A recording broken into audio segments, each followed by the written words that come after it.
বাবর রিজওয়ানদের জন্য বড় অঙ্কের পুরস্কার ঘোষণা পিসিবির। সামনেই টি-20 বিশ্বকাপ, দলকে উজ্জীবিত করতে বড় অঙ্কের পুরস্কার ঘোষণা করেছে পাকিস্তান ক্রিকেট বোর্ড।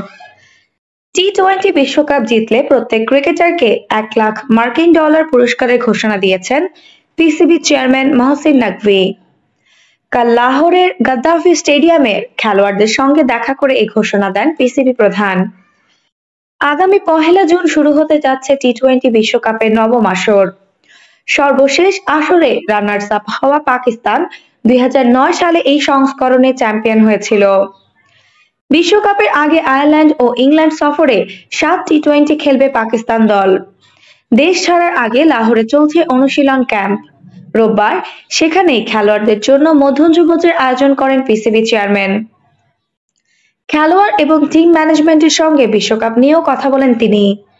এ সময় খেলোয়াড়দের উজ্জীবিত করতে নাকভী বলেন, কারো কথা ভাবার দরকার নেই, শুধু পাকিস্তানের জন্য খেলো। তোমাদের প্রতি জাতির প্রত্যাশা অনেক, আমরা আশা করি তোমরা পাকিস্তানের পতাকা তুলে ধরতে পারবে। টি-20 বিশ্বকাপ জিতলে দলের প্রত্যেক খেলোয়াড়কে $1,00,000 করে পুরস্কার দেওয়া হবে বলে ঘোষণা দেন তিনি।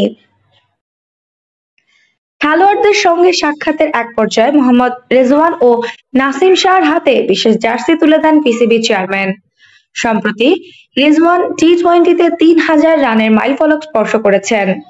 নাসিম আন্তর্জাতিক ক্রিকেটে পূর্ণ করেছেন 100 উইকেটের মাইলফলক।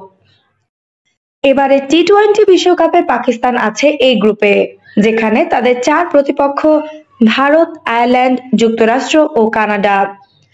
বাবরদের প্রথম ম্যাচ 6 জুন যুক্তরাষ্ট্রের বিপক্ষে। আফসানা নওরিন, বাংলা স্পোর্টস।